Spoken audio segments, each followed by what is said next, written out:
لا حول ولا قوة إلا بالله العلي العظيم.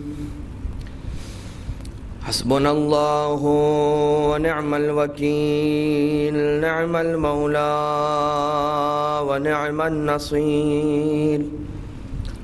أعوذ بالله من الشيطان اللعين الرجيم. بسم الله الرحمن الرحيم. حمدا لك يا ذا الجود والإحسان والفضل والطول والامتنان، وصلاة وسلاما على من لا ينطق عن الهوى إن هو إلا وحي يوحى.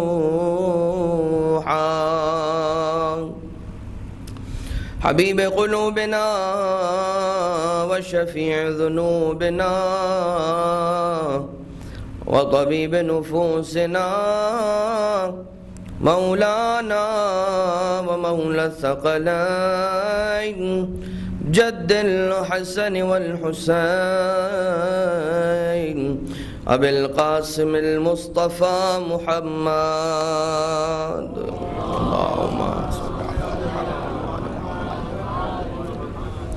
وعلى آله الذين أذهب الله عنهم الرجس وطهرهم تطهيرا. اللهم صل على واللعنة الدائمة على أعدائهم أجمعين من الأزل إلى قيام يوم الدين.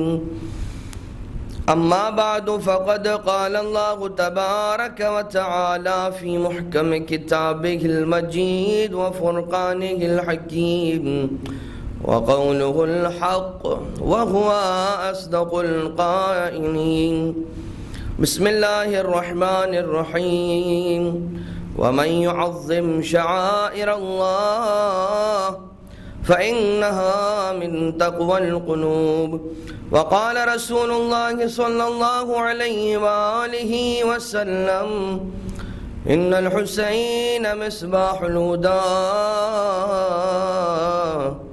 وسفينة النجاة.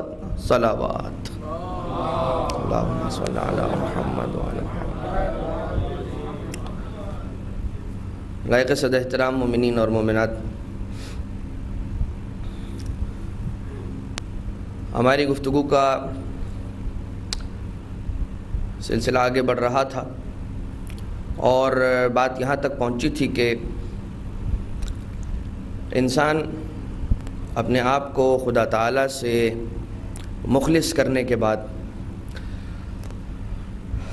اور اس راستے پر چلتے ہوئے اپنے ایمان کو درست کرتے ہوئے خالصتاً خدا تعالیٰ کے لیے عمل کو انجام دے گا تو پھر وہ خدا تعالیٰ کی بارگاہ سے نہ فقط یہ کہ مقبول ہوگا بلکہ اس کی زندگی میں وہ اثرات کے جو اسی نیک عمل کے اثرات ہیں وہ نمودار ہونا شروع ہو جائیں گے.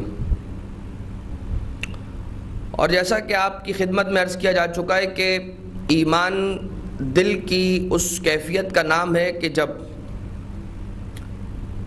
انسان کا یقین اپنے مراحل کو طے کرتا ہوا آگے بڑھتا ہے علم کے سائے میں،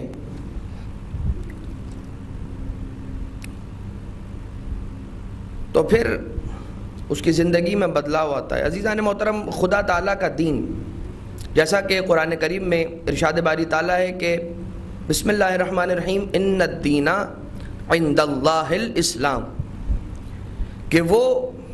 کہ جو خدا کے نزدیک دین ہے وہ اسلام ہے. ان الدین عند اللہ، یقیناً دین اسلام ہے یہ نہیں کہا گیا. ان الدین الاسلام یہ نہیں کہا گیا. ان الدین عند اللہ الاسلام کہا گیا ہے کہ یقیناً دین خدا کے نزدیک، خدا کی بارگاہ میں اسلام ہے. یعنی کہ وہ جو کچھ بھی عمل انجام دے رہے ہو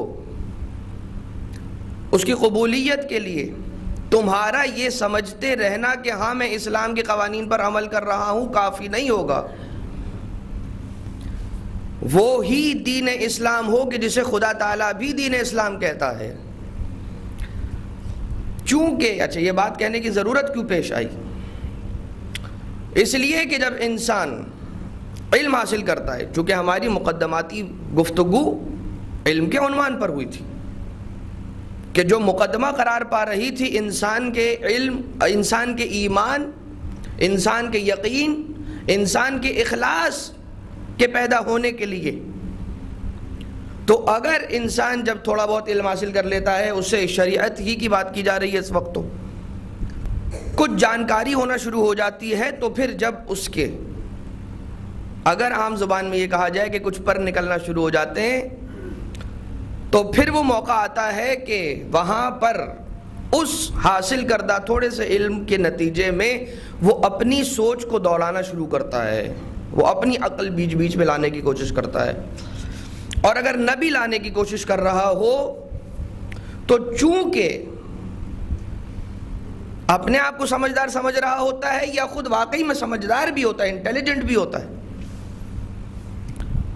تو بہت ساری چیزوں کو یا تو فار گرانٹیڈ لے لیا جاتا ہے یا پھر اس میں اپنے ذہن، اپنی فیزیبلٹی اور اپنی آسانی کو مد نظر رکھتے ہوئے پھر ذہن دوڑایا جاتا ہے. یعنی کہ مقصد پہلے طے کر لیا جاتا ہے کہ اچھا ہمیں آنسر یہ چاہیے اور اس آنسر تک پہنچنے کے لیے ہمیں کون سا راستہ اختیار کرنا ہے.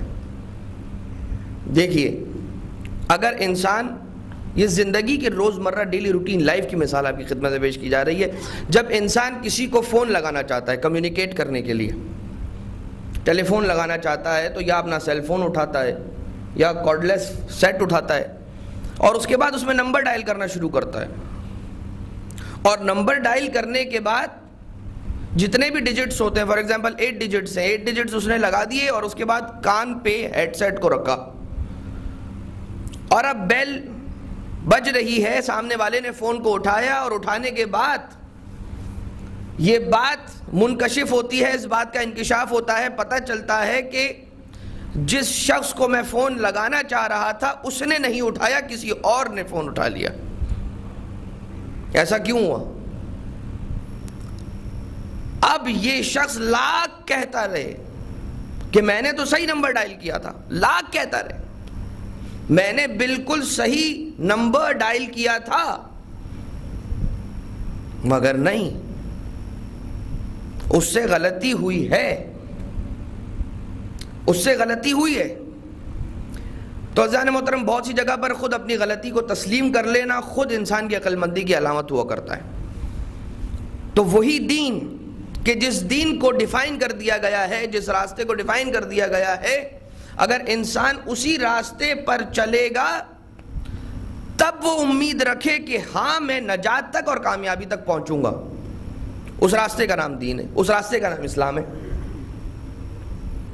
ورنہ پھر وہی والی مثال ہوگی کہ فون لگانا کسی کو چاہ رہا تھا غلطی سے. اب غلطیوں کی بھی کیٹیگریز ہیں. اوور کانفیڈنٹلی، بھائی مجھے تو دیکھنے کی ضرورت نہیں ہے، مجھے تو اتنا عبور ہے، میں بغیر دیکھے ہی کی پیڈ پہ کیوں اتنا کثرت کے ساتھ عمل کرنے لگے. یہاں پر دوبارہ سے وہی والی بات آئے گی، نجات فکر نجات رکھنے والوں کو حاصل ہوا کرتی ہے، ہدایت فکر نجات رکھنے والوں کو حاصل ہوا کرتی ہے، توفیق فکر حصول توفیق رکھنے والوں کو حاصل ہوا کرتی ہے. نہ خدا تعالیٰ کی ہدایت اتنی سستی ہے کہ بٹتی پھرے، نہ خدا کی توفیق اتنی سستی ہے کہ بٹتی پھرے. کوئی چاہے گا اسے حاصل کرنا تو خدا تعالیٰ ضرور اسے دے گا. من جاء بالحسنۃ فلہ عشر امثالھا. کوئی ایک نیکی تو لے کر آئے، پھر 10 نیکیاں ہماری جانب سے اسے دی جائیں گی. کوئی ایک قدم تو ہماری جانب بڑھائے، پھر اسے 10 10 قدم اس کی جانب بڑھا جائے گا بہت سی مرتبہ۔ اب یہ جو سارا مقدمہ بیان کیا گیا کس لیے؟ انسان بہت سی مرتبہ، دیکھیے شیطان کہاں پر آتا ہے گمراہ کرنے کے لیے؟ وہاں کہ جہاں پر معاملہ خراب ہو چکا ہو وہاں نہیں جایا کرتا، شراب خانے میں نہیں جاتا ہے شیطان، وہاں پر سب لوگ بہکے ہوئے ہیں۔ وہ مسجد میں آتا ہے، وہ امام بارگاہ میں آتا ہے، وہ اس کے پاس آتا ہے کہ جس کا ایمان ابھی سلامت ہے، اس کے ایمان کو چرانے کے لیے، نعمت ایمان کو اس کے دل سے چرانے کے لیے اس کے پاس آتا ہے، وساوس ڈالتا ہے۔ اور یہ وسوسے کس کس انداز کے ہوتے ہیں، کس کس انداز کے ہوتے ہیں؟ جب ذہن انسانی فکر سلیم رکھنے والا، عقل سلیم رکھنے والی سوچ جب ان وسوسوں کو سامنے والے شخص سے سنتی ہے تو ایک مرتبہ تعجب میں انسان پڑ جاتا ہے کہ یہ بات کیا کر رہا ہے، مگر چونکہ اس کے دل میں وہ دل کے جو خدا تعالیٰ کا عرش الہی ہے، عرش الہی، قلب المؤمن عرش اللہ۔ اسی لیے امام علی ابن ابی طالب علیہ السلام نے یہ فرمایا تھا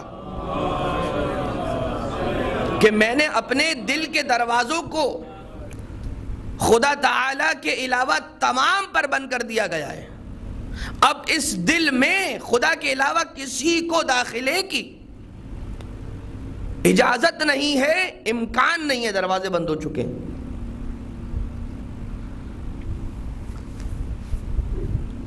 اور بات یہ آتی ہے کہ میں نے تو اتنی کتابیں پڑھی ہیں، میں تو فلاں فلاں درس میں جاتا ہوں، میں تو فلاں فلاں سیمینارز اٹینڈ کرتا ہوں، تو جو خیال میرے ذہن میں آئے گا وہ غلط ہو نہیں سکتا، بیکاز الحمدللہ میں اتنی محنت کر رہا ہوں۔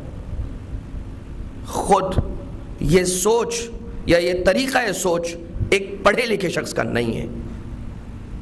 جو پڑھا لکھا ہوتا ہے وہ ہمیشہ ڈرتا رہتا ہے، وہ گھبراتا رہتا ہے، جس کی معرفت کمال کو پہنچی ہوئی ہوتی ہے وہ ایک ایک سٹیپ سوچ کر لیتا ہے۔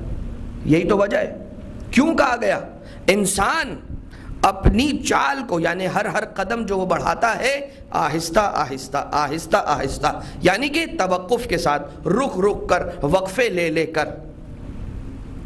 اسی لیے تو کہا جاتا ہے بے وقوف کو بے وقوف، کہ وقوف نہیں ہوتا، نہ اس کی چال ڈھال میں وقوف ہوتا ہے، نہ اس کے فیصلوں میں وقوف ہوتا ہے۔ فوراً سے جو بھی فیصلہ کرتا ہے بے وقوفی کے ساتھ، یعنی کہ بغیر وقوف کے، بغیر توقف کے، بغیر سوچ کے، بغیر تفکر کے فیصلے لے لیا کرتا ہے، ڈیسیجن لے لیا کرتا ہے۔ جہاں خوش ہوتا ہے وعلیکم السلام، جہاں خوش ہوتا ہے فوراً ایک مرتبہ ان آیتوں کے سلسلے کو جاری کر دیتا ہے، اور جہاں پر ذرا سا غضبناک ہوتا ہے، غصہ، لڑائی جھگڑا، اپنی زبان کو خراب کرنا اور یہ ساری چیزیں۔ اچھا، تو بے وقوف کو بے وقوف اس لیے کہتے ہیں کہ اس میں توقف نہیں ہے، وقوف نہیں ہے، ذرا وہ سوچ سمجھ کے آگے نہیں بڑھتا۔ اور جو پڑھا لکھا ہوتا ہے، جو عالم ہوتا ہے، جو ذرا سی چیزوں کو جانتا ہے، وہ ڈر کے آگے بڑھتا ہے۔ ڈرنا کس لیے؟ کہ میں جانتا ہوں، یا اگر فار ایگزامپل وہ یہی سوچے کہ میرے پاس 3 آپشنز ہیں، ان 3 میں سے مجھے کسی ایک کو آپٹ کرنا ہے، اب وہ ان تینوں آپشنز کے بارے میں سوچے گا، بار بار سوچے گا کہ اگر میں آپشن نمبر 1 کو آپٹ کرتا ہوں تو کیا ہوگا، بی تو کیا ہوگا، سی تو کیا ہوگا، کیا فوائد کیا نقصانات۔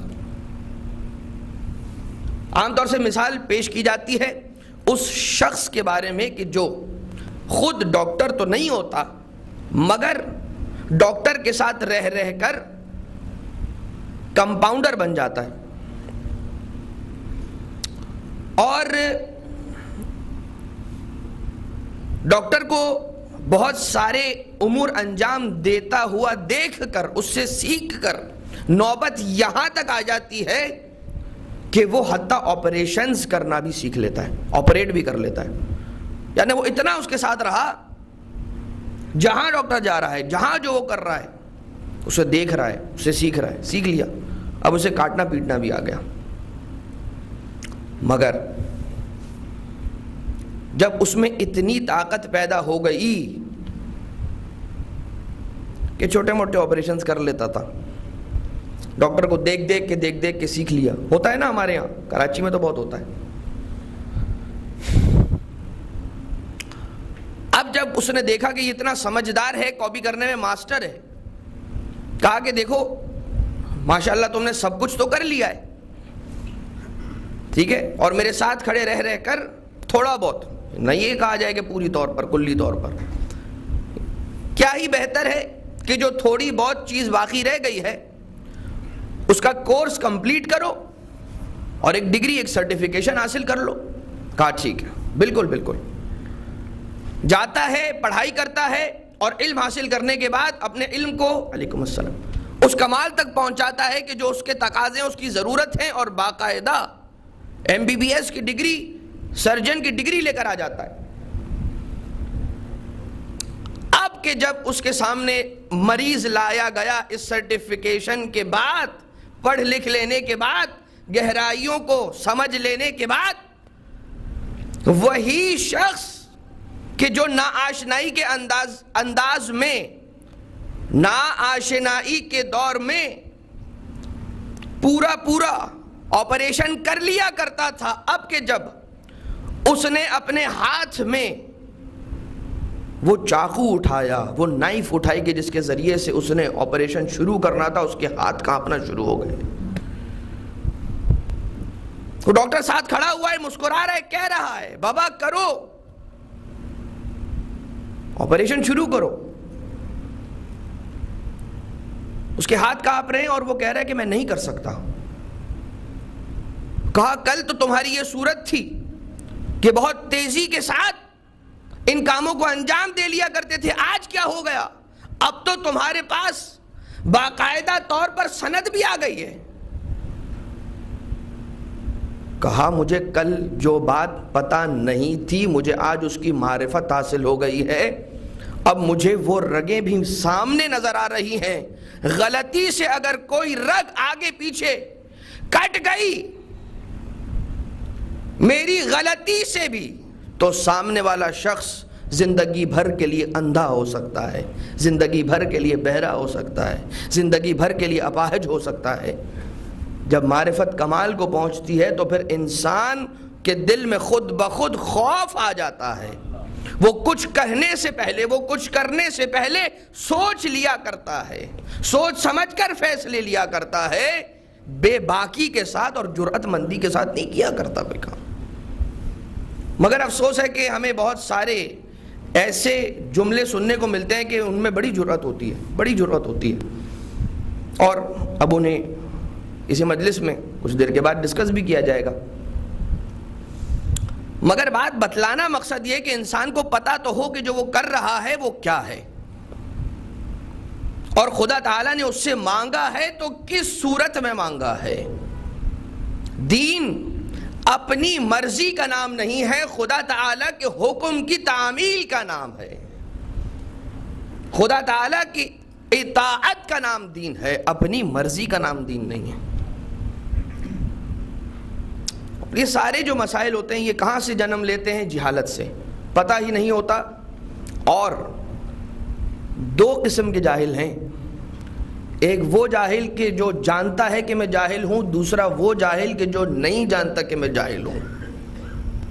تو ایک وہ جاہل کہ جو جانتا ہے میں جاہل ہوں، وہ نسبتاً compared to the second one ذرا بہتر ہے، ذرا کم نقصان دہ، بلکہ یہ کہا جائے کم نقصان دہ. جبکہ جو دوسرا والا جاہل ہے وہ دوہرا جاہل ہے، وہ ڈبل جاہل ہے، کہ وہ خود تو جاہل ہے مگر یہ بھی نہیں جانتا کہ جاہل ہے.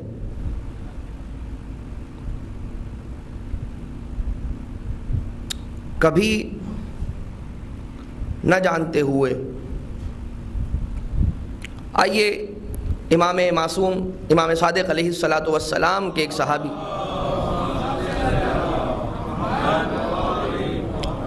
بلکہ چوتھے امام کے یہ صحابی ہیں کہ جنہوں نے مولا کائنات سے اور ابن عباس، عبداللہ ابن عباس سے کسب فیض کیا.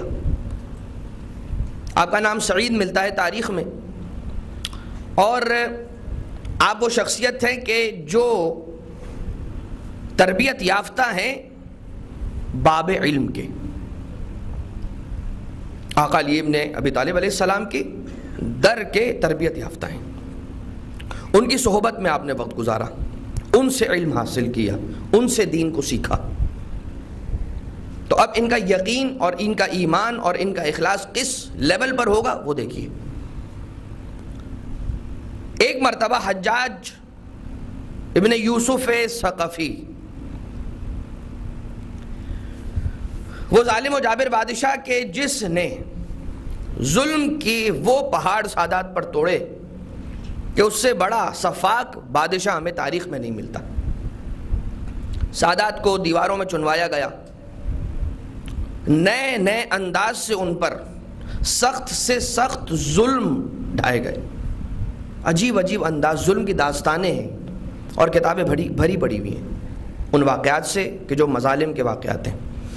ایک مرتبہ حجاج کے دربار میں اس صحابی مولا کائنات اور صحابی امام چارم کا ذکر ہوتا ہے، اور حجاج کہتا ہے جب وزیر نے بتلایا ہوگا کہ یہ وہ ہے کہ جس نے سرچشمہ علم سے علم کو حاصل کیا، یہ تو وہ ہے کہ جس نے اس گھر سے دین کو حاصل کیا کہ دین جس گھر میں نازل ہوا ہے، تو ایک مرتبہ کہا کہ اسے بلاؤ۔ جناب کمیل ابن زیاد نخعی کو شہید کروانے والا یہی حجاج، اور نہ جانے کتنے سارے اہل بیت کے چاہنے والوں کو قتل کروا دیا کرتا تھا، سادات کو قتل کروا دیا کرتا تھا، یوں ہی روا روی میں۔ بلوایا گیا جناب سعید کو، اور ان کے ساتھ وہ گفت و شنید کا سلسلہ شروع ہوا کہ تم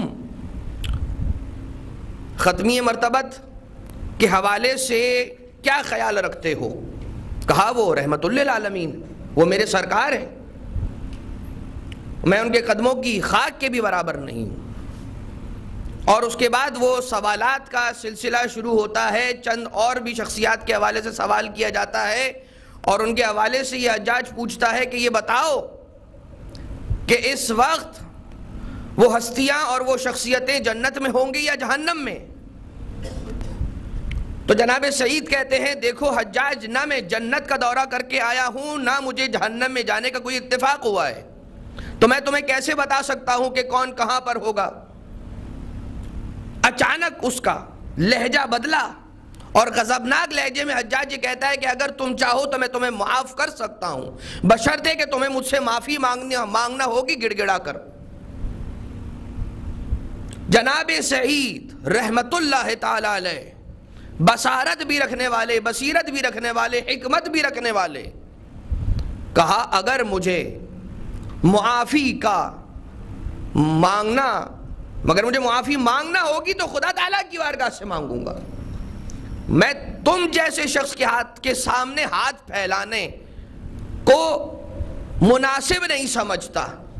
ایک مرتبہ اپنے وزیر کو اور جلاد کو بلایا اور کہا کہ سعید کو لے جا کر قتل کر دو، اسی وقت اسے قتل کر دو۔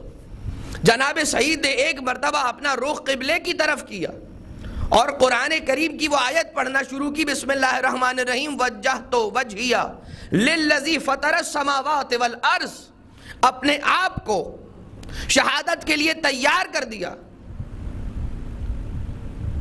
اور قبلے کی طرف رخ کر کے قرآن کریم کی آیت پڑھ رہے ہیں۔ قرآن کریم کی آیت پڑھ کے یہ بتلا رہے ہیں کہ اے حجاج، ہمیں فکر نہیں ہے کہ تو زیادہ طاقتور ہے اور ہم زیادہ طاقتور نہیں ہیں، ہمارا حق پر ہونا ہی ہماری تسلی اور ہمارے اطمینان قلب کے لیے کافی ہے،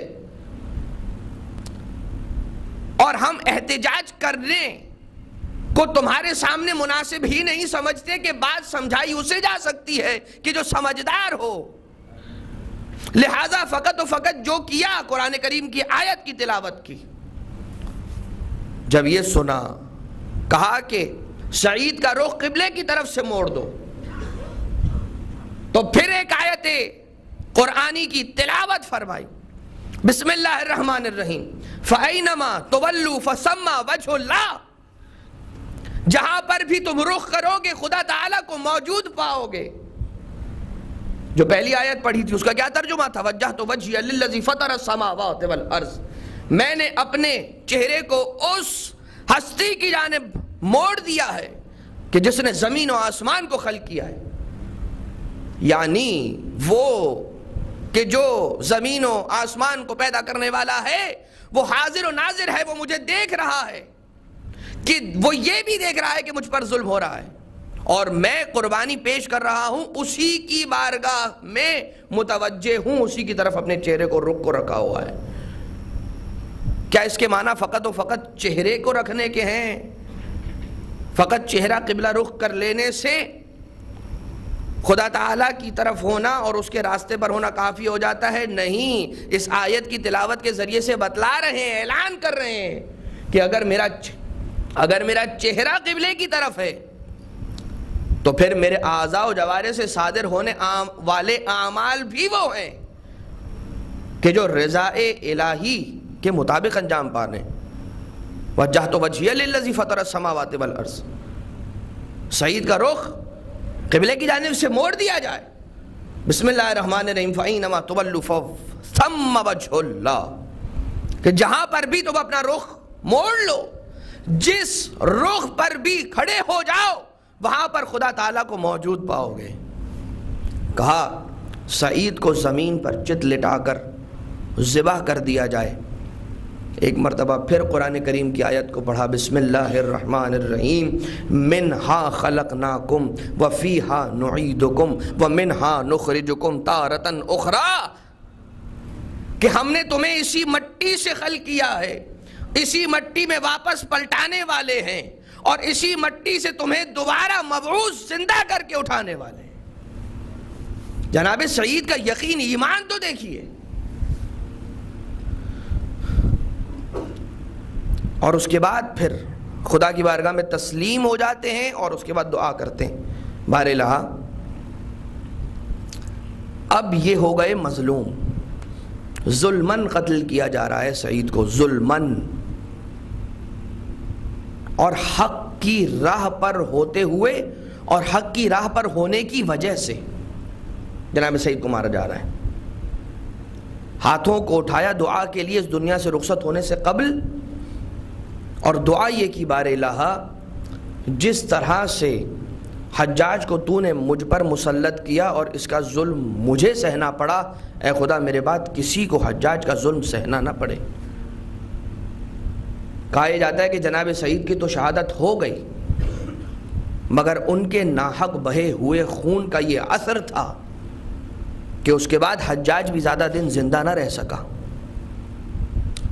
اور اس کی زندگی کے آخری ایام میں اس کی حالت یہ ہو گئی تھی کہ غشی کے عالم میں چلا جاتا تھا، غش کھا کر گر جاتا تھا، اور اچانک جب غش سے اسے ہوش آتا تھا تو کہتا تھا مالی ولی سعید، میرا سعید سے کوئی تعلق نہیں ہے، بڑبڑایا کرتا تھا۔ اچانک سے بے ہوشی کے عالم سے اٹھتا تھا اور اس کے بعد زور زور سے یہ کہا کرتا تھا کہ میرا سعید سے کوئی تعلق نہیں ہے، میرا سعید سے کوئی لینا دینا نہیں ہے، میں نہیں جانتا سعید کو۔ انسان کا ایمان جب کمال پر ہوتا ہے تو پھر اسے یہ فکر نہیں ہوتی کہ میرے خلاف کون تلوار اٹھا رہا ہے، میرے خلاف کون زبان اٹھا رہا ہے، میرے خلاف کون ہاتھ اٹھا رہا ہے، میرے خلاف کون تحریک اٹھا رہا ہے۔ فقط و فقط بات یہ ہو کہ انسان حق کے راہ پر ہو اور جانتا ہو کہ جس راستے پر ہوں وہ حق کی راہ ہے۔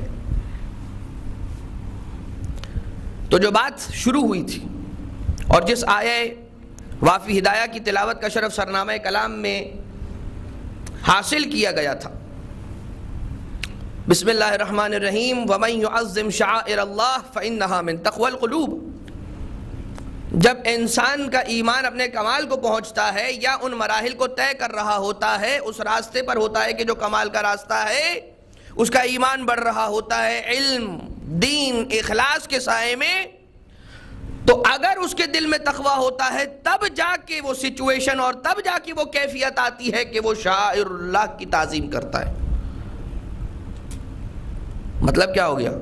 من یعظم شعائر اللہ، وہ کہ جو شعائر اللہ کی تعظیم کرتا ہے، بس وہ جان لے کہ فإنہا من تقوی القلوب، اس کا یہ تعظیم کرنا اس کے دل کے تقوی کی علامت ہے. جس کے دل میں تقوی الہی ہوگا. اور جیسا کہ یہ بات بیان ہو چکی کہ انسان کے دل میں تقوی اس وقت تک نہیں آ سکتا کہ جب تک اخلاص نہ ہو، جب تک ایمان نہ ہو. اور اس کی مثالوں کو بھی پیش کیا گیا تھا. یہ آیت تلاوت کرنے کی ضرورت کیوں پیش آئی؟ شعائر اللہ، خدا کی یاد دلانے والے. شعائر اللہ اسی طرح سے کہ جس طرح سے صبغت اللہ، کہ خدا کا رنگ قرآن کریم کی آیت ہے صبغت اللہ التی، اور اس طرح سے آگے بڑھ کر وما احسن من اللہ صبغۃ، کہ خدا تعالیٰ کے رنگ سے بڑھ کر، خدا تعالیٰ کے رنگ سے بہتر کون سا رنگ ہوگا؟ انسان اپنے آپ کو اگر کسی رنگ میں رنگنا چاہتا ہے، کیوں نہ رنگ الہی میں اپنے آپ کو رنگ لے. اور یہ کیسے ہوگا؟ جب ان تعلیمات پر، ان قوانین پر عمل کرے گا کہ جو خدا تعالیٰ نے انسان کو تعلیم دیے ہیں، انسان کو سمجھائے، انسان کو بتلائے. تو چونکہ وہ خدا کی مرضی پر عمل کر رہا ہوگا، خدا والا ہو جائے گا، اور اس کی نسبت جیسے ہی خدا تعالیٰ کی طرف ہو جائے گی تو اس کا رنگ خدائی رنگ ہو جائے گا، اس کے اعمال سے الہی رنگ نمودار ہونا شروع ہو جائے گا. ایک عالم دین بزرگ یہ رنگ الہی کی مثال آپ کی خدمت میں پیش کرنے کے لیے بات بیان کی جا رہی ہے کہ ایک عالم دین اپنے گھر میں جب کوئی نئے برتن خرید کر لے کر آیا کرتے تھے تو پہلے جب بازار سے انہیں خریدا کرتے تھے تو گھر میں نہیں لایا کرتے تھے، انہیں پہلے امام بارگاہ لے جایا کرتے تھے. اور وہ سبیل کے جو سبیل نصب کی جاتی تھی، پانی کی سبیل، چائے کی سبیل، نیاز، تو ان برتنوں کو پہلے نیاز رکھ کر عزاداروں کی خدمت میں پیش کیا کرتے تھے دسترخوان نیاز حسینی پر. اور کچھ عرصے تک وہ برتن اس نیاز میں، اس سبیل میں استعمال کیے جاتے رہتے تھے. جب ایک عرصہ گزر جاتا تھا پھر ان برتنوں کو اٹھا کر اپنے گھر میں لے آتے تھے اور پھر خود انہیں استعمال کرتے تھے.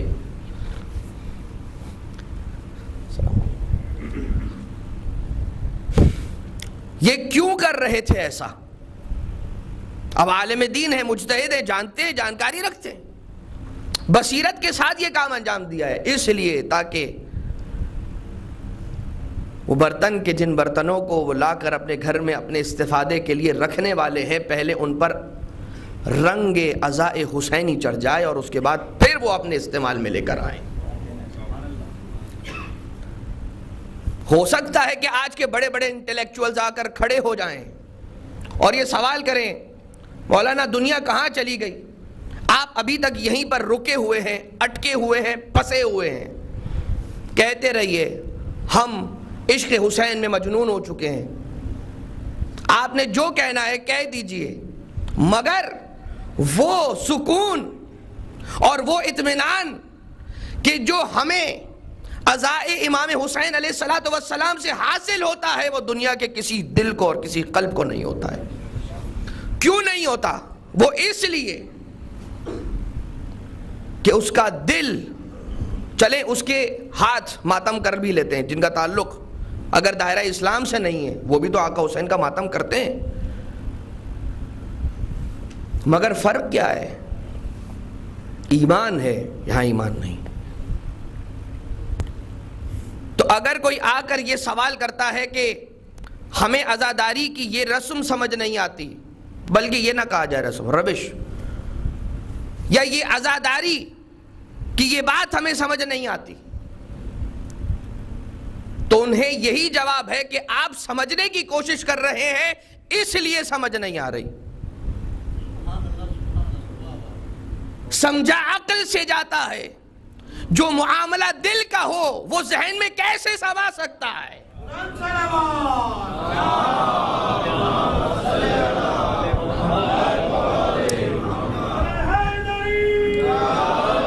یہ معاملے عشق کے ہیں.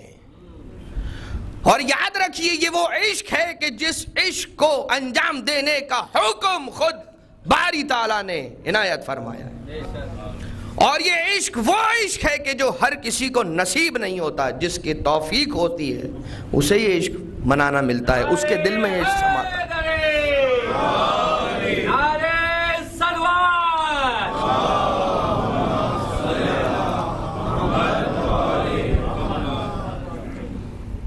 ایک عشق کربلا میں ہوا تھا سن 61 ہجری میں، اور اب اسی کا تسلسل ہے کہ جو قیامت تک چلتا رہے گا دعائے سیدہ کی صورت میں۔ دیکھیے آقا حسین کا غم تو رکنے والا نہیں ہے نا، کوئی شک ہے اس بارے میں؟ سوال یہ ہے کہ یہ جو عزائے حسینی کا سلسلہ ہے یہ تو جاری رہنے والا ہے، یہ رکنے والا نہیں ہے عزیزان محترم، یاد رکھیے گا۔ فقط و فقط بات اتنی ہے کہ اس عزائے حسینی کو برپا کرنے کے لیے، اس میں شرکت کرنے کے لیے کون کون اپنا حصہ ڈالنا چاہتا ہے، یہ اس کے نصیب کی بات ہے، یہ اس کے نصیب کی بات ہے، یہ اس کی توفیق کی بات ہے۔ جس طرح سے عجیب و غریب سوالات پیدا کیے جا رہے ہیں آج کل کے دور میں، سمجھ سے باہر ہے، اور یقیناً افسوس ہوتا ہے عزیزان محترم جب سننے میں آتے ہیں۔ اور پھر احادیث ائمہ علیہم الصلوۃ والسلام کا مطالعہ کرنے کے بعد بات سمجھ میں بھی آ جاتی ہے کہ آخری زمانے میں شکوک و شبہات مومنین کے دلوں میں پیدا کرنے میں آئیں گے۔ شکوک و شبہات کو اب انہیں عام طور سے میں ایک ٹرمینالوجی دیتا ہوں ان شکوک و شبہات کو، عقائد کے وائرسز۔ یہ عقائد کے وائرسز کس صورت میں؟ سوالات کی صورت میں۔ فقط و فقط سوال ہے، آپ سے صرف سوال ہوگا، آپ سے صرف سوال ہوگا۔ آپ نے سوال سنا، وہ وائرس آپ کے جسم میں نہیں، آپ کی روح میں انٹر ہو گیا۔ اب اگر اس وائرس کو توڑنے کے لیے اینٹی باڈیز، یا یہ کہہ لیجیے کہ وہ دوا کہ جو اس وائرس کا سامنا کر سکتی ہے، وہ اینٹی باڈیز اگر اس کے دل میں موجود ہیں، اس کی روح میں موجود ہیں، تو پھر تو وہ وائرس اس پر اثر نہیں کرے گا، ختم ہو جائے گا۔ لیکن اگر اس کے پاس وہ اینٹی باڈیز نہیں تھے، یعنی کہ اگر اس نے ان بنیادی مسائل عقائدیہ کا علم حاصل نہ کیا تھا کہ جو وہ ویکسینیشن تھی کہ جس کے ذریعے سے اس کی روح میں عقائد پر حملہ کرنے والے وائرسز کا سامنا کروایا جانا تھا، جن کے ذریعے سے اگر وہ ویکسینیشن اس نے نہیں لگوایا ہے اور بڑے سکون و اطمینان سے بیٹھا ہوا ہے، تو یہ بتلائیے کیسے وہ سامنا کرے گا؟ یعنی کہ علم نہیں ہوگا اس کے پاس۔ آ کر اگر سوال کیا جائے گا کہ یہ بتاؤ، جدید دور ہے نا، ایڈوانسڈ دور ہے، یہ بتاؤ اتنے سال ہو گئے مجلس عزا کے لیے فرش بچھاتے ہو، کرسیاں کیوں نہیں لگاتے؟ کرسیاں لگا لیں۔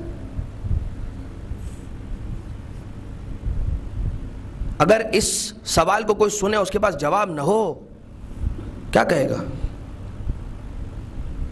عزیزان محترم، وہ وقت آنے والا ہے کہ جب ہمارے جوان، ہماری اولاد، اگر اس نسل کی اولاد نہیں تو اگلی نسل کی، نہیں تو اگلی نسل کی، خدا تعالیٰ سب کے ایمان کو اپنے حفظ میں رکھے، سب کے ایمان کو خدا سلامت رکھے۔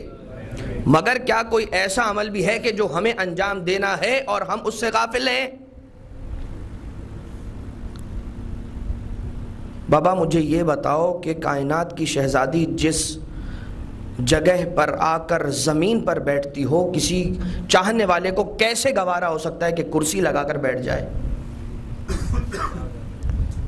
کائنات کی شہزادی خاتون جنت اس فرش پر آ کر زمین پر ایک کونے پر بیٹھی ہو کہ جہاں پر عزاداروں نے اپنی جوتیاں اتاری ہوں۔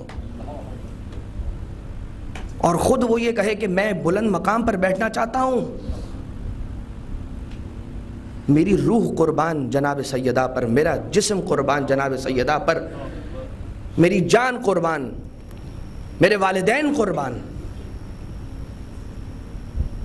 جناب سیدہ تو بہت دور کی بات ہے، عزاداری پر میری جان قربان.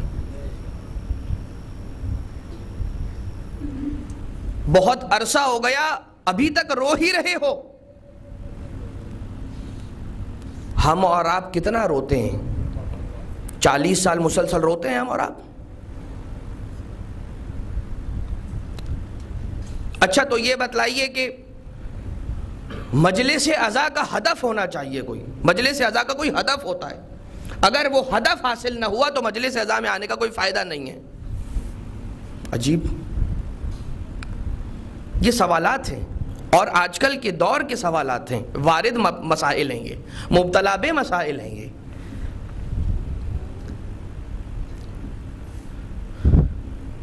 ان الحسین مصباح الہدی و سفینۃ النجاہ، رسول اکرم کی حدیث.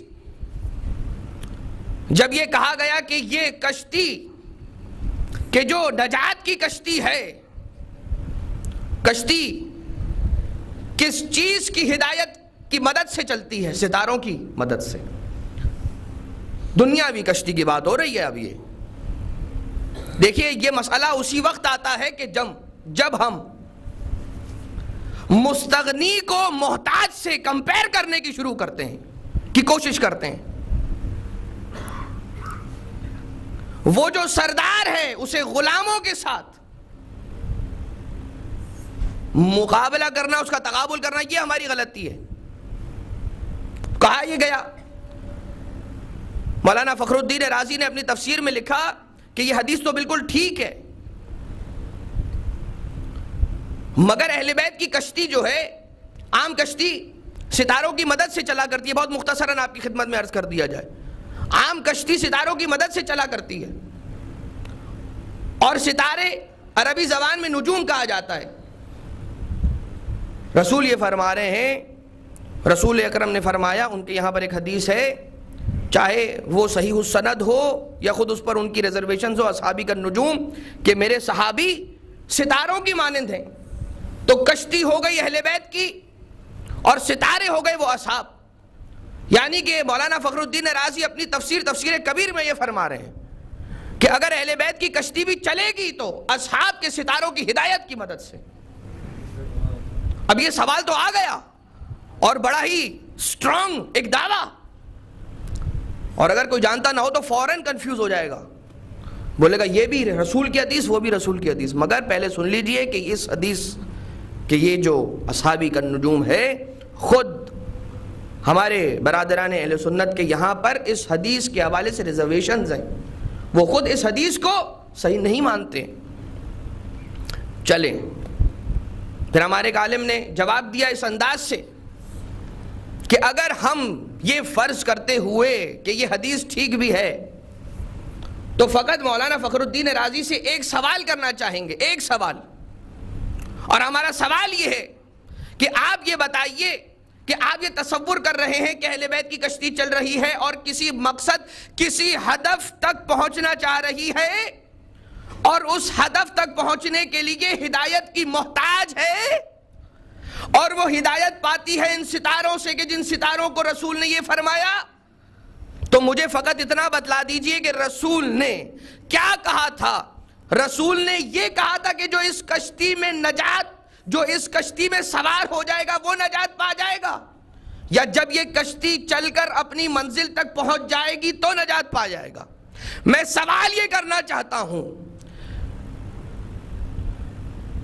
مولانا سے کہ یہ بتلائیے کہ کیا یہ کشتی کہیں پر پہنچنے کے لیے وسیلہ ہے، کسی منزل تک پہنچنے کا ذریعہ ہے، یا خود یہ کشتی منزل ہے جو اس منزل تک پہنچ گیا کامیاب ہو گیا؟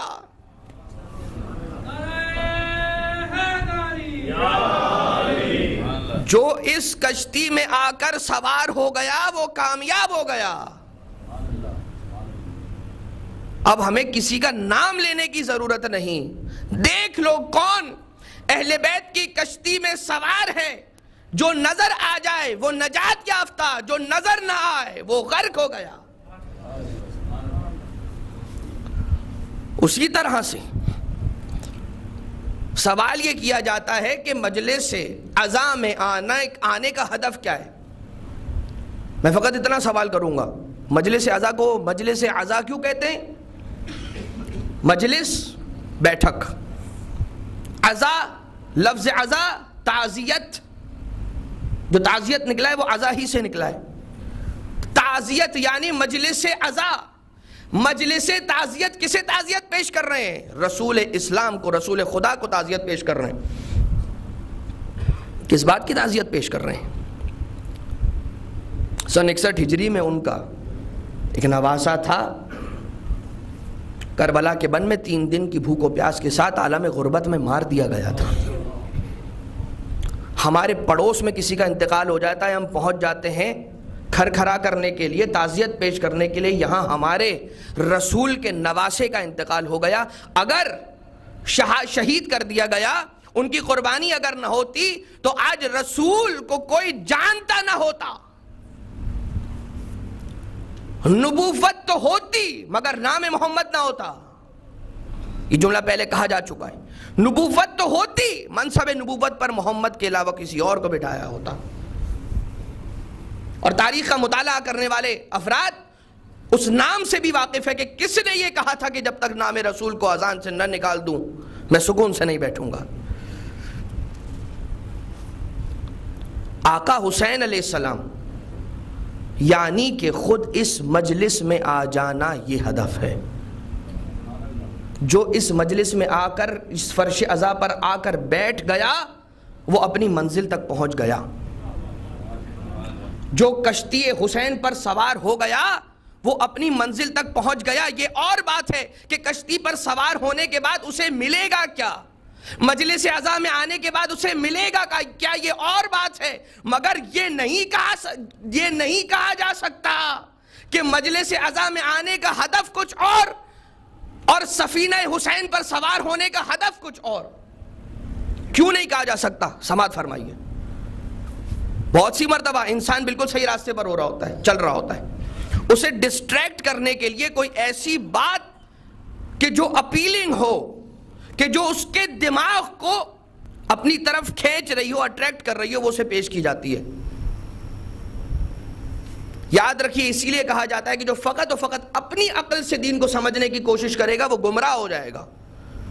بابا میری عقل میں تو بہت ساری باتیں سمجھ میں آتی ہیں، آج شراب کے کتنے سارے فوائد بیان کرنے کو آتے ہیں، مگر کیا اس کا پینا فقط اس لیے کہ میرے ذہن میں اور میرے عقل میں اس کے یہ فوائد میرے عقل نے تسلیم کر لیے، اس لیے اس کا پینا جائز ہو جائے گا؟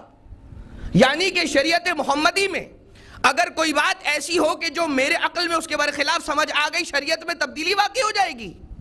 نہیں، یعنی کہ میری عقل شریعت کی اتباع میں رہے گی، شریعت میری عقل کی اتباع نہیں کرے گی۔ یعنی میں نے شریعت کو فالو کرنا ہے۔ اسلام کا مطلب کیا ہے؟ تسلیم، سرنڈر۔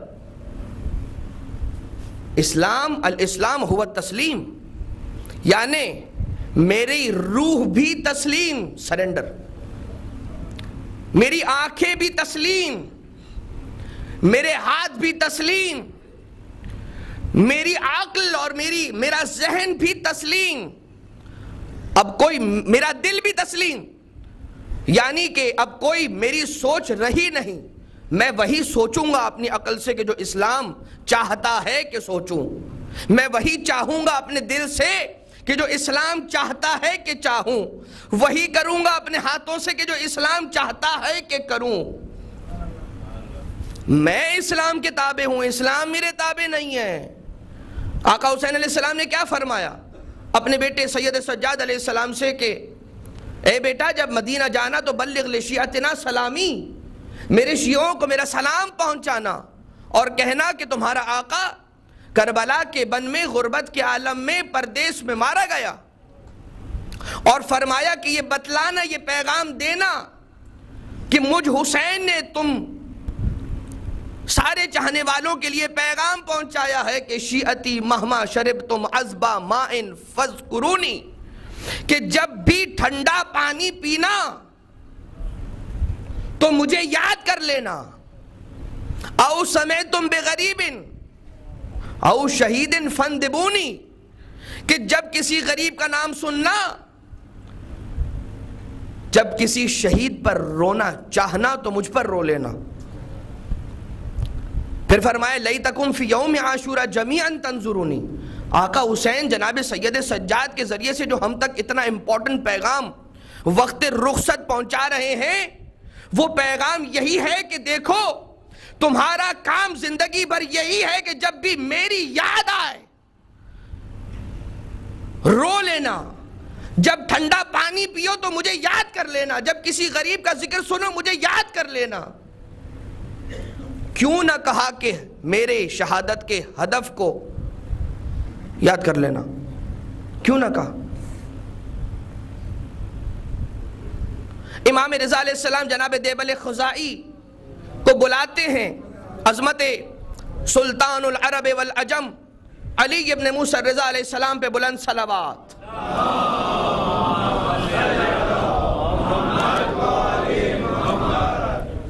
جناب دیبل خزائی کو بلایا، اے دیبل ہمارا سلام ہو تم پر۔ ساری دنیا علی ابن موسیٰ رضا کو سلام کرے،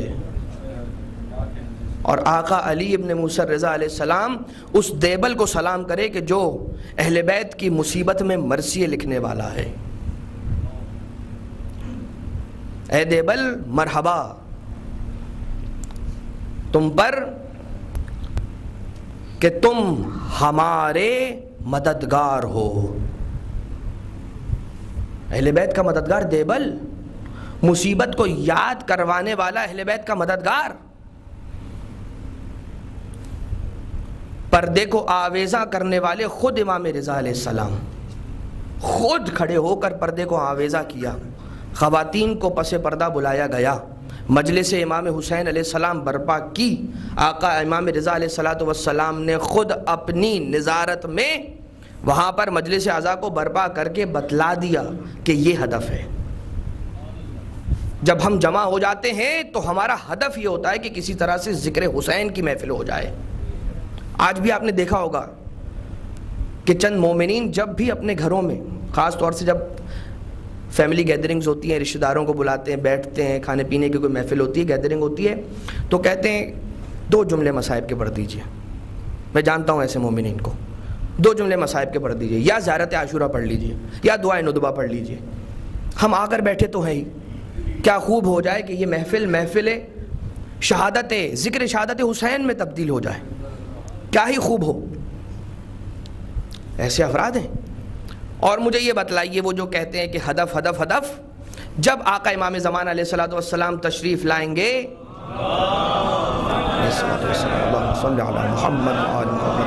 عجل اللہ تعالی فرجہ الشریف، اور آنے کے بعد مجلس عزا کو برپا کریں گے، تب ایسے ہی افراد ہوں گے کہ جو کھڑے ہو جائیں گے۔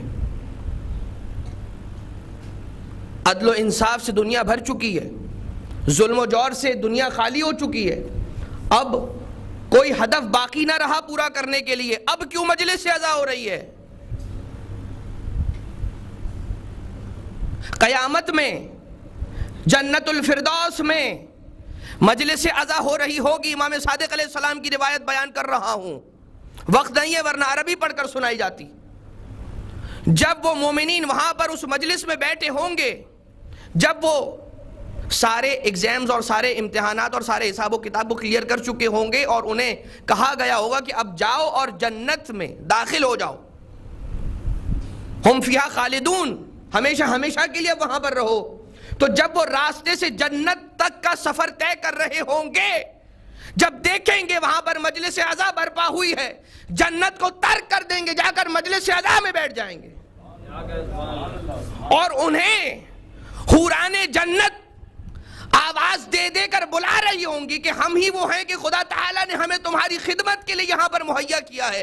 ہم اتنے عرصے سے، چونکہ تم خدا کے اطاعت گزار تھے، حسین کے غمخوار تھے، حسین کے عزادار تھے، آقا سیدہ کے پرصدار تھے، تمہاری انہی نیکیوں کی وجہ سے ہم منتظر ہیں. اور ان کے یہ جملے ہوں گے کہ ہم مجلس عزاء حسینی میں آنے والے اور ملنے والے لطف کے سامنے دنیا کی کسی لذت کا ادراک نہیں رکھتے. وہاں پر کیا ہدف ہوگا؟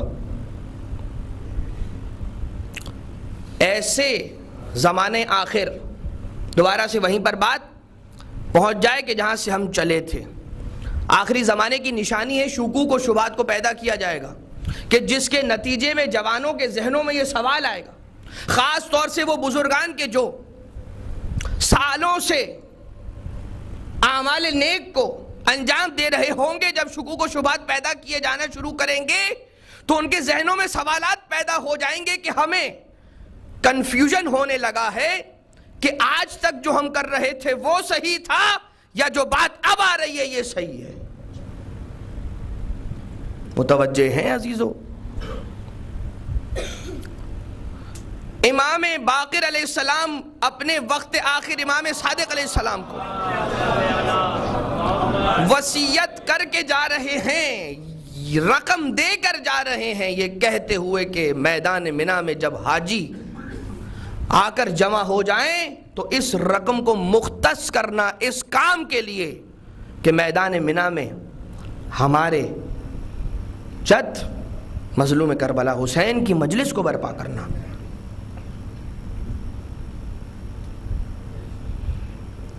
کیوں؟ چونکہ دنیا اسلام سے تعلق رکھنے والے سارے کے سارے کہ جن کا تعلق برادران ایمانی سے ہو یا برادران اسلامی سے ہو، سارے کے سارے خدا کا حج کرنے کے لیے آئیں گے، کعبے کا طواف کرنے کے لیے آئیں گے.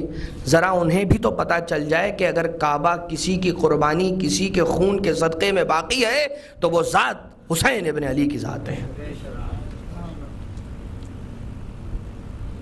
بس اب دامن وقت میں بالکل بھی گنجائش نہ رہی. باقی عرائض انشاءاللہ اسی حوالے سے، مجلس عزا کے حوالے سے، رسول اکرم کی حدیثیں، رسول اکرم کا وہ خواب کہ جس خواب میں آپ نے جناب حمزہ اور جناب جعفر کو دیکھا، اور کچھ اور باتیں اسی سے ریلیٹڈ کل کی مجلس میں انشاءاللہ آپ کے گوش گزار کی جائیں گی.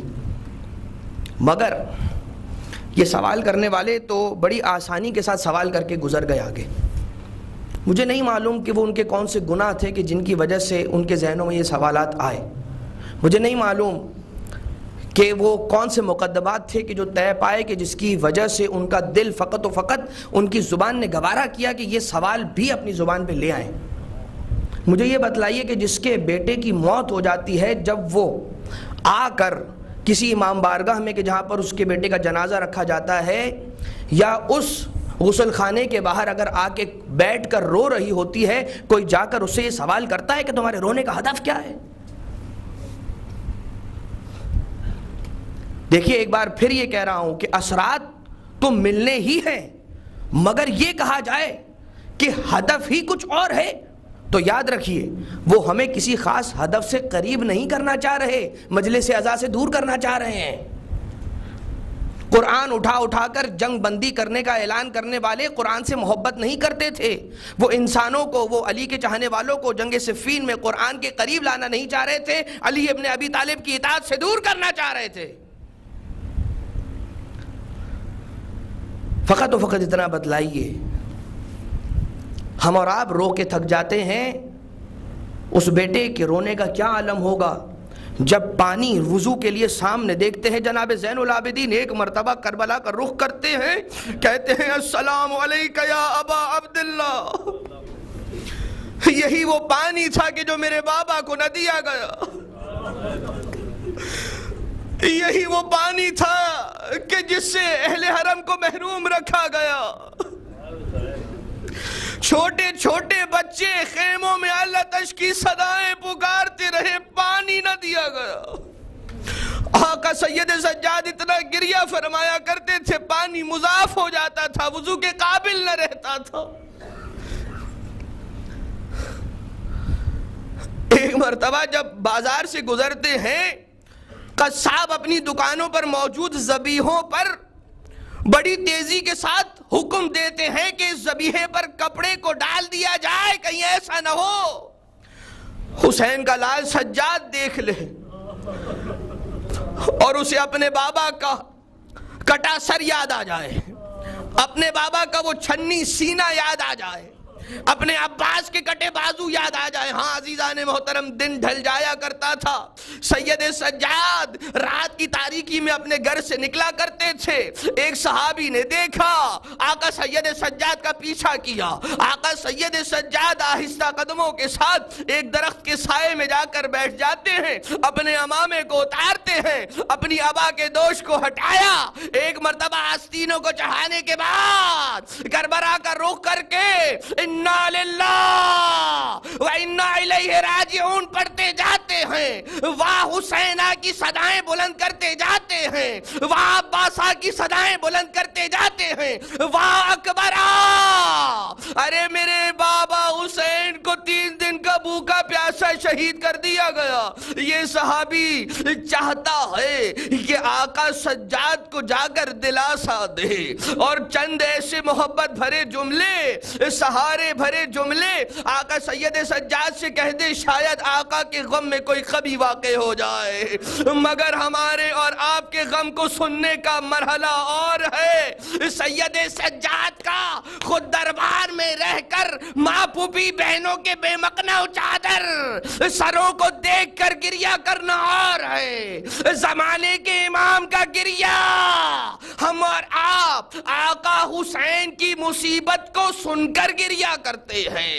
امام زمانہ روزانہ اپنے جد حسین مظلوم کی شہادت کا منظر دیکھ کر خون کے آنسو بہاتے ہیں، آگے بڑھ کر کہتے ہیں آقا سالوں گزر چکے ہیں، آپ آج بھی آنسو بہا رہے ہیں۔ آقا سید سجاد نے ایک مرتبہ تر آنکھوں کے ساتھ اپنے چہرے کو اٹھایا، کہا تم نے ہمارے ساتھ انصاف نہ کیا۔ یعقوب کا ایک یوسف تھا کہ جو آنکھوں سے اوجھل ہو گیا تھا، علم نبوت سے جانتے تھے کہ مرا نہیں ہے، زندہ ہے، مگر اتنا روتے ہیں آنکھوں کو کھو دیا۔ ارے چاہنے والے، کربلا میں ہمارے 18 یوسف ہماری آنکھوں کے سامنے مار دیے گئے۔ یہ آنے والا کہتا ہے آقا اگر شہادت ملی تو آقا علی مرتضیٰ بھی تو شہید ہوئے تھے، حسن مجتبیٰ کو بھی تو شہادت ملی تھی، اور شہادت تو آپ کے گھر کی میراث ہے، بس یہ جملہ سننا تھا۔ سید سجاد کا غم تازہ ہو گیا، کہا تو نے صحیح کہا، شہادت ہمارے گھر کی میراث ہے، مگر یہ بتا کیا ماں پھوپھی بہنوں کا بے مقنع چادر بازاروں میں درباروں میں پھرایا جانا۔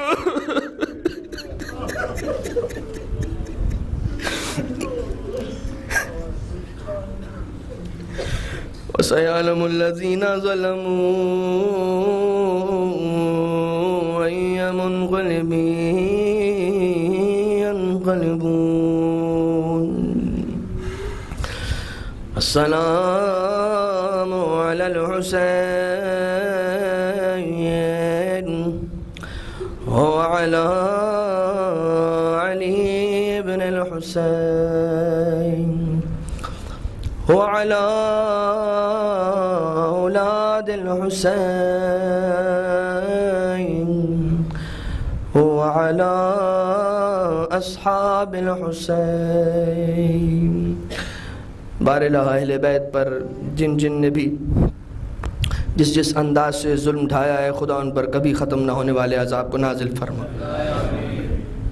اے خدا، آقا حسین علیہ السلام کی قربانیوں کی لاج رکھتے ہوئے ان کی تعلیمات پر عمل کرنے کی ہم سب کو توفیق عنایت فرما، بیماروں کو شفایابی عنایت فرما۔ منظور نظر چند افراد ہیں کہ جو بیمار ہیں، چند افراد ہیں کہ جنہوں نے مریضوں کی شفایابی کے لیے التماس دعا کہا ہے، ان سب کی شفایابی کے لیے دعا کرتے ہیں بار الہ بیمار کربلا، غریب بغداد، امام موسیٰ کاظم علیہ السلام کے واسطے سے تمام کو شفاء عاجل و کامل عنایت فرما۔ بار الہ تمام مومنین مومنات کی جائز شرعی حاجات کو اپنی بارگاہ سے روا فرما، گناہوں سے اجتناب کی توفیق عنایت فرما۔ مومنین مومنات جس انداز کی بھی مشکلات میں گرفتار ہیں ان سب کی مشکلات کو حل فرما۔ بار الہ اپنی حجت کے ظہور میں تعجیل فرما، ہمیں آپ کے مخلص انصار میں شمار فرما۔ سورہ فاتحہ کی التماس سے مرحوم سید انور حسین ابن اختر حسین کے لیے۔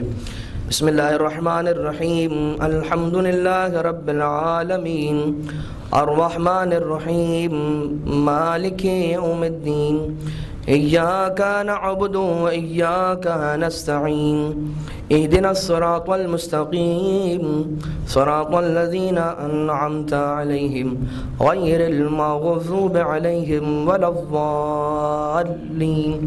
اللہم اغفر للمؤمنین والمؤمنات والمسلمین والمسلمات الاحیاء منهم والاموات، تابع بيننا وبينهم بالخيرات إنك مجيب الدعوات، إنك على كل شيء قدير، برحمتك يا أرحم الراحمين۔ ماتم حسین۔